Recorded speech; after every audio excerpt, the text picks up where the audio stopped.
In a dramatic turn of events, President Donald Trump has initiated a late-night purge, firing at least 15 independent inspectors general from various federal agencies, a move that has drawn sharp criticism and raised serious concerns regarding governmental accountability. The firings, which took place shortly after Trump's inauguration, appear to reflect a broader strategy aimed at consolidating power and diminishing oversight mechanisms designed to prevent misconduct within the government.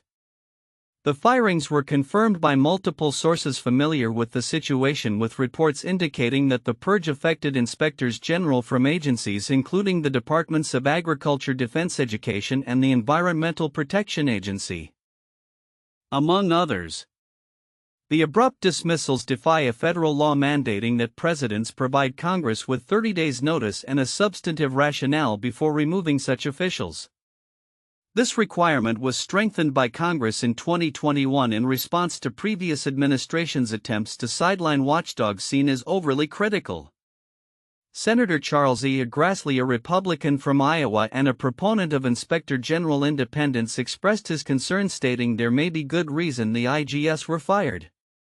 "I'd like further explanation from President Trump." Regardless, the 30-day detailed notice of removal that the law demands was not provided to Congress. The lack of clarity surrounding the firings has left many questioning the criteria used for these dismissals, particularly since some of the inspectors general were appointed by Trump himself. The swift nature of the firings has been characterized by some as indicative of a broader strategy to reshape the government by placing loyalists in key oversight positions. This is not the first instance of such actions during Trump's tenure. During his first administration, he similarly dismissed inspectors general who were investigating his administration's conduct, citing perceived unfair treatment. The recent actions have rekindled fears among Democrats and some Republicans about the erosion of checks and balances within the federal government. In the wake of these events, Trump has continued to assert the legitimacy of his actions. Speaking to reporters aboard Air Force One, he defended the firings as a necessary adjustment to align with his administration's changing priorities. The president's confidence was palpable as he claimed his administration was achieving unprecedented results, boasting about the number of executive orders he had signed in just a week, which he claimed surpassed the accomplishments of previous administrations over several years. The political landscape surrounding Trump has also shifted since his return to office. Allies within Congress are preparing to support his agenda, including a proposed elimination of taxes on tips, which he emphasized during a rally in Las Vegas. While Trump has yet to provide concrete plans for this proposal, the rally served as a platform to rally support among hospitality workers, a key demographic that helped secure his electoral victory.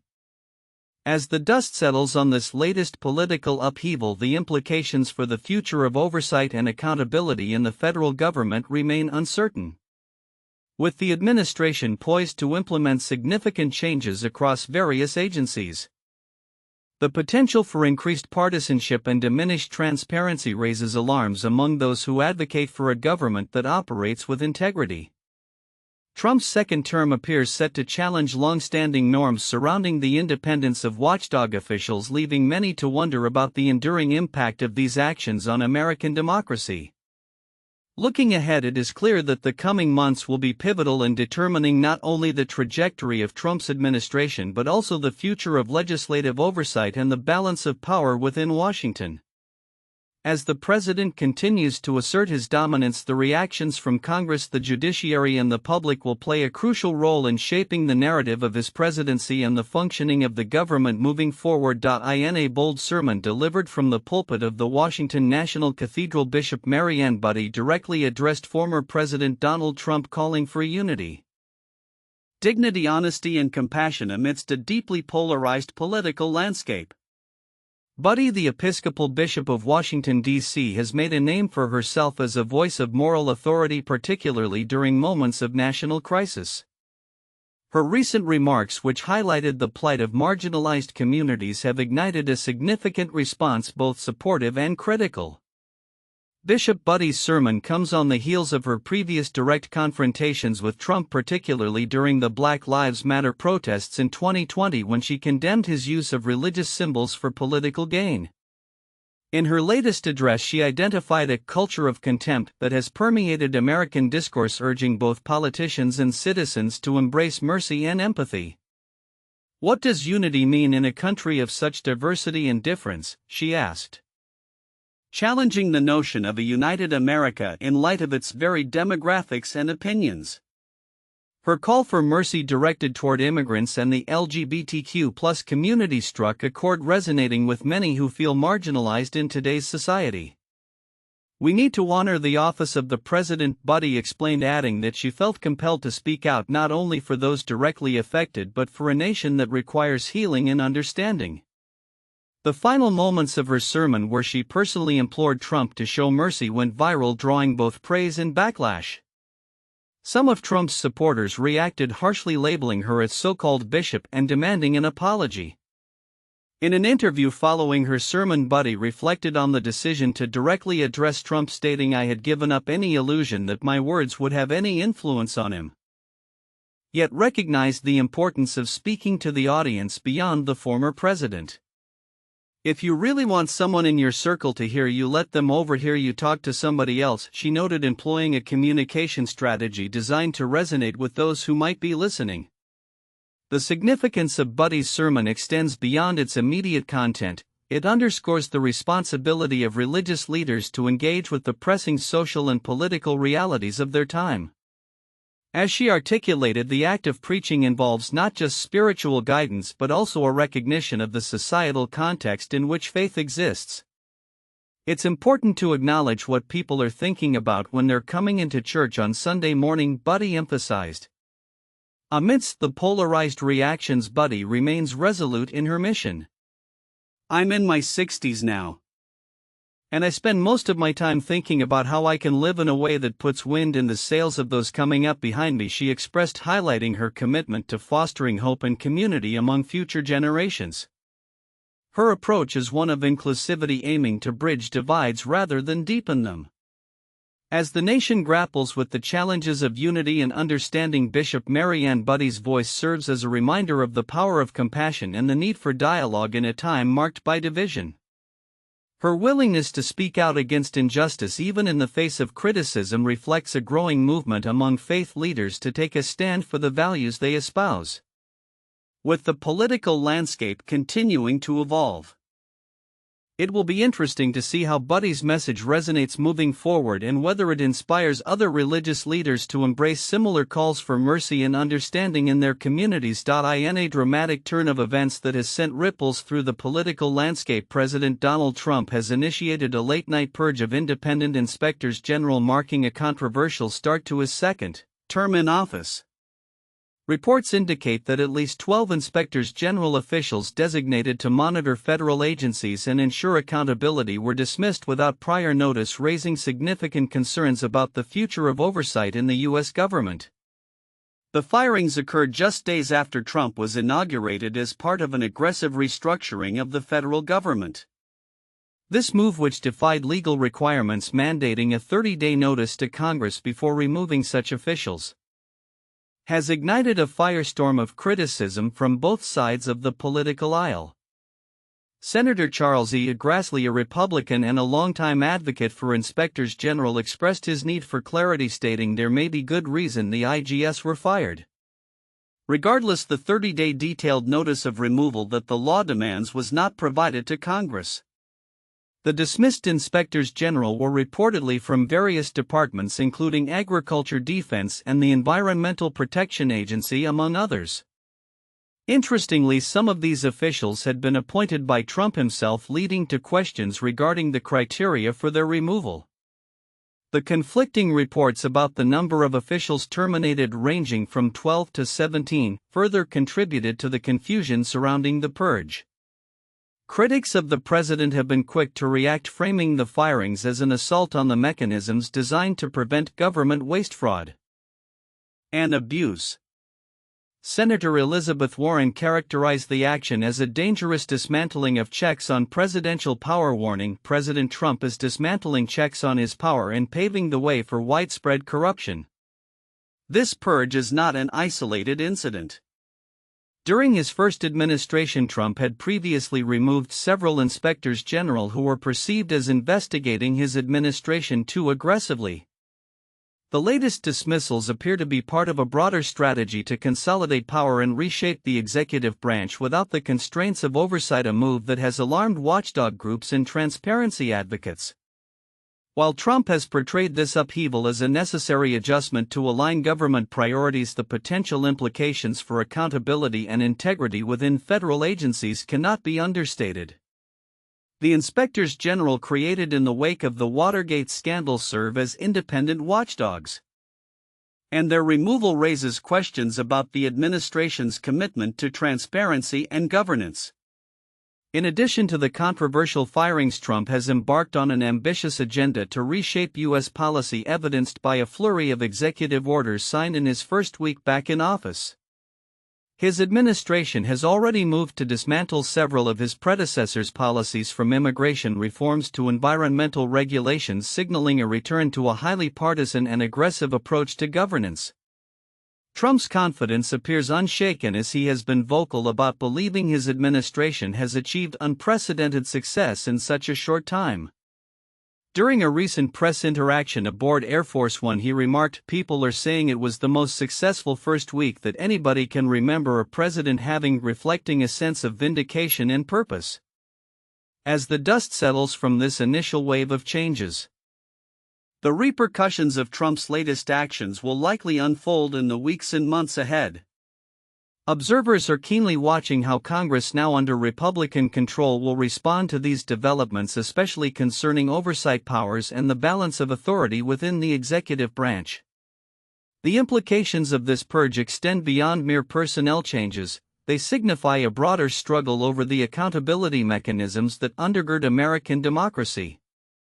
As Trump continues to assert his influence and reshape federal priorities, the question remains: will this administration respect the institutions designed to check its power, or will it further erode the essential safeguards that have governed U.S. politics? The answers will shape the trajectory of governance in the coming years, as both allies and adversaries navigate the complex political terrain of a Trump-led government. In a world increasingly interconnected by trade, the rhetoric surrounding tariffs has once again become a focal point of economic discourse, particularly with the return of Donald Trump to the White House. His administration's intention to impose new tariffs on foreign imports is sending shockwaves through global markets and sowing uncertainty among businesses worldwide. As exporters brace for potential economic disruption, the implications of these measures could be far-reaching, affecting not just trade partners but also the American economy itself. During a recent address at the World Economic Forum in Davos, Trump reiterated his belief in tariffs as a mechanism to bolster the U.S. economy and rejuvenate its industrial sectors. "Come make your product in America," he urged executives, promising lower taxes for those who comply. However, for those who choose not to, the threat of tariffs looms, with Trump calling it the most beautiful word in the dictionary. Economists and business leaders, however, caution that the consequences of such policies could be disastrous, as they could lead to increased costs for consumers and significant disruptions to supply chains. Businesses across the globe are already feeling the impact of Trump's new trade threats. In China, companies like Campin Industrial, which specializes in building products, are facing dwindling orders as demand in the U.S. slows. Owner Danny Lau expressed his concerns about a potential 10% tariff on Chinese goods, stating any rise in tariffs will affect any products from China. "It certainly will affect us."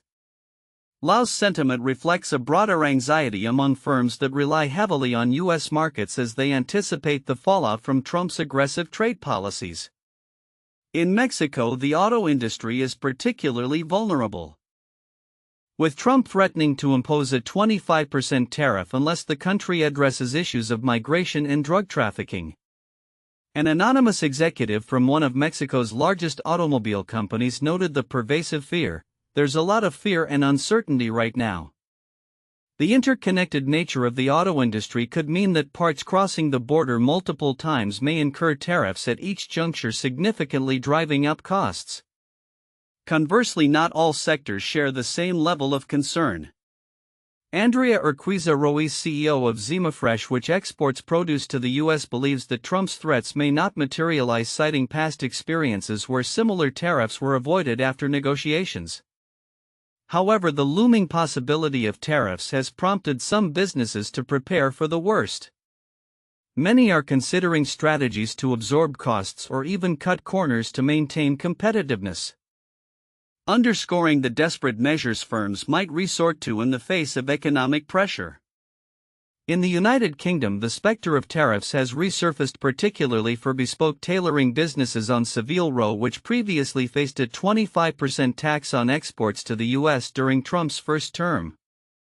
The managing director of Huntsman, a storied tailor, noted that while they managed to absorb the costs back then, the increased dependence on U.S. sales now could make a future tariff more painful. Sales to the U.S. are now about 40% of our business, he explained. Canadian businesses are also gearing up for potential tariffs, with many fearing that such measures could lead to price hikes that might cripple their operations.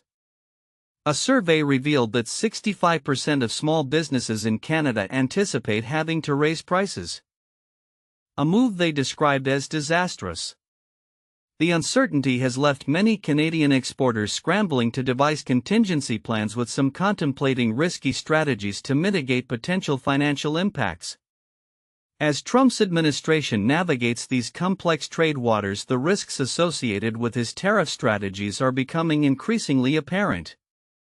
The global economy is already reeling from the aftershocks of previous trade wars, and many fear the reintroduction of such measures could lead to a repeat of past disruptions. The stakes are high not only for international trade partners but also for American consumers, who may ultimately bear the brunt of increased prices. In conclusion, the unfolding scenario raises critical questions about the future of trade relations under Trump's renewed administration. As companies across the globe brace for potential tariff implementations, the hope remains that dialogue and negotiation may prevail over confrontation. However, with the unpredictability that has characterized Trump's approach to trade, the global economy stands on shaky ground and the path forward remains uncertain. In a time marked by political upheaval and shifting global dynamics, the recent confirmation of Pete Hegseth as the Secretary of Defense under President Donald Trump has ignited discussions about the future of U.S. military strategy and leadership. With a narrow 51-50 vote in the Senate tipped by Vice President J.D. Vance, Hegseth assumes control over the Pentagon amid significant international tensions and criticisms regarding his qualifications and past allegations. Hegseth, a veteran of the Army National Guard and a former television host, has made a name for himself as a staunch advocate for military reform, particularly in stripping what he describes as wokeness from the armed forces. In his inaugural message to the military, he emphasized the need for a renewed warrior ethos, promising to rapidly implement emerging technologies to enhance military readiness and deterrence capabilities, particularly against perceived threats from China. "It is the privilege of a lifetime to lead the warriors of the Department of Defense," Hegseth stated, outlining a vision focused on achieving peace through strength. He articulated a multifaceted strategy that includes reviving the defense industrial base, reforming acquisition processes, and ensuring that the military maintains its status as the strongest and most lethal force in the world. Hegseth's approach comes at a time when geopolitical tensions are high, particularly in the Indo-Pacific region, where U.S. military presence and partnerships are increasingly critical in countering Chinese aggression. His predecessor's administration had already been laying the groundwork with initiatives aimed at bolstering U.S. forces in response to similar threats. Yet Hegseth's commitment to push these efforts forward reflects a sense of urgency in addressing national security challenges. However, the context of Hegseth's confirmation has raised eyebrows. Critics have pointed to a series of serious allegations against him, including claims of domestic abuse and heavy drinking, which could overshadow his leadership. Despite these concerns, he garnered enough support to secure his position, reflecting a divided Senate and a party willing to overlook personal controversies in favor of aligning with Trump's broader political agenda. The military community and political analysts are now left to ponder the implications of Hegseth's leadership. On one hand, his strong stance against perceived weaknesses in military culture resonates with many who advocate for a more aggressive and traditional approach to defense. On the other hand, the potential for conflicts of interest between fulfilling Trump's directives and adhering to national security priorities poses a significant dilemma. As expressed by opinion columnist Nicole Russell, the hope is that Hegseth will prioritize the needs of the nation over personal loyalty to the president, a challenge that could define his tenure. As the Pentagon moves forward under Hegseth's leadership, the focus will likely remain on technological advancements in military strategy, including artificial intelligence and drone warfare, which are crucial in maintaining a competitive edge. The urgency of these developments is underscored by the growing complexities of global conflicts and the necessity for a prepared and adaptable military force. In conclusion, while Hegseth's confirmation marks a new chapter for the Pentagon, the road ahead will require careful navigation through both external challenges and internal controversies. The effectiveness of his leadership will ultimately be measured by his ability to balance the demands of political loyalty with the overarching goal of safeguarding national security, ensuring that the U.S. military remains resilient and prepared for the uncertainties that lie ahead. As global dynamics continue to evolve, all eyes will be on Hegseth to see if he can rise to the occasion and lead the military effectively in these turbulent times. The inauguration of Donald Trump as the 47th President of the United States has sparked renewed discussions regarding the potential shifts in U.S. foreign policy, particularly in the context of West Asian diplomacy. With a geopolitical landscape significantly altered from his predecessor's tenure, Trump's administration is poised to implement a series of strategies aimed at reaffirming America's influence in the region. Central to this approach is a maximum pressure strategy targeting Iran, which aims to diminish the Iranian regime's power while bolstering Israel's security and enhancing diplomatic ties with other Middle Eastern nations. In the past year, tensions in West Asia have escalated dramatically, characterized by direct confrontations between Iran and Israel. Israel's military operations have effectively quelled the influence of groups like Hamas and Hezbollah, while the Assad regime in Syria, a critical ally of Iran, collapsed after decades of rule. Trump's renewed focus on isolating Iran diplomatically and curbing its proxy networks is already evident, with significant implications for U.S. foreign policy in the region. One of Trump's initial actions has been to revamp the national security team, including the appointment of Marco Rubio as Secretary of State.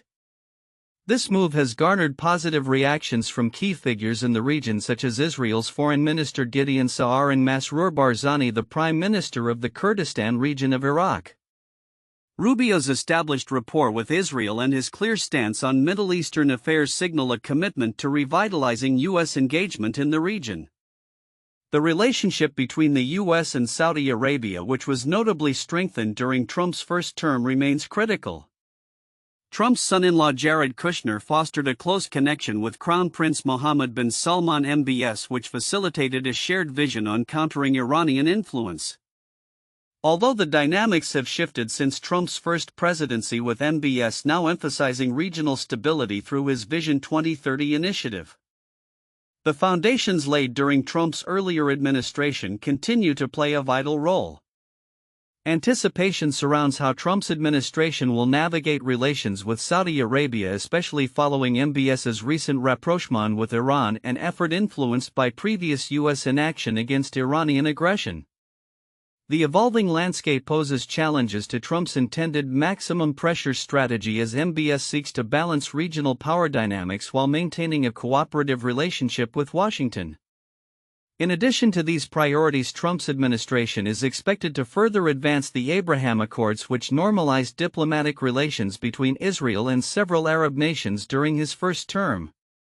The U.S. is likely to reinforce its commitment to Israel, potentially retracting support for a two-state solution and embracing Israel's long-term plans regarding Gaza and the West Bank. Moreover, the administration is predicted to actively counter anti-Israel sentiments on the global stage, promoting Israel's interests in international forums while attempting to stifle financial support for groups that espouse anti-Semitic ideologies. Trump's renewed emphasis on energy exports also suggests a strategic pivot towards reducing Iran's and Russia's revenue from energy sales while advocating for stable energy supplies to allies and partners. Ultimately, Trump's return to the White House heralds a complex interplay of geopolitical strategies that will shape the future of U.S. foreign policy in West Asia. The administration's approach towards Iran, Israel, and broader regional alliances will be under scrutiny as it attempts to navigate the delicate balance of power in a region marked by long-standing tensions. As the years unfold, the world will watch closely to see how these strategies will redefine relationships and reshape the geopolitical landscape of West Asia.